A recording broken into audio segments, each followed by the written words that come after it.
একটি ফৌজদারি মামলায় প্রমাণ হওয়া না হওয়ার বিষয়গুলো ডিপেন্ড করে বেসিক্যালি এজাহারের উপরে।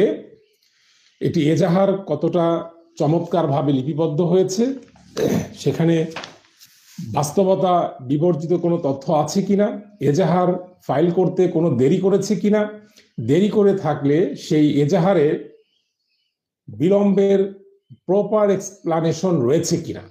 তাহলে এজাহার একটি প্রথম হচ্ছে এজাহারটি প্রথম কনসিডারেশন ম্যাটার। দ্বিতীয় নাম্বার হচ্ছে আলামত বা জব্দ তালিকা।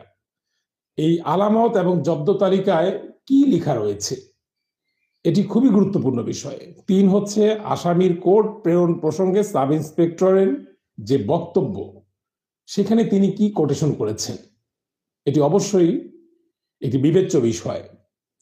এবং এই গুরুত্বপূর্ণ বিষয়গুলো অ্যানালাইসিস করে আদালতের সামনে যদি উপস্থাপন করা যায় যে না, এজাহারের বক্তব্য এই আছে, বাস্তবে তার জব্দ তালিকায় এই জিনিস পাওয়া গেছে এবং কোনো কোনো আসামির ক্ষেত্রে সেটিও পাওয়া যায়নি, সেক্ষেত্রে মামলায় এক ধরনের সন্দেহের যদি সৃষ্টি করা যায়, তাহলে সেই যে ডাউট, সেই বেনিফিট অফ ডাউটটা আসামির ঘরে চলে যাবে।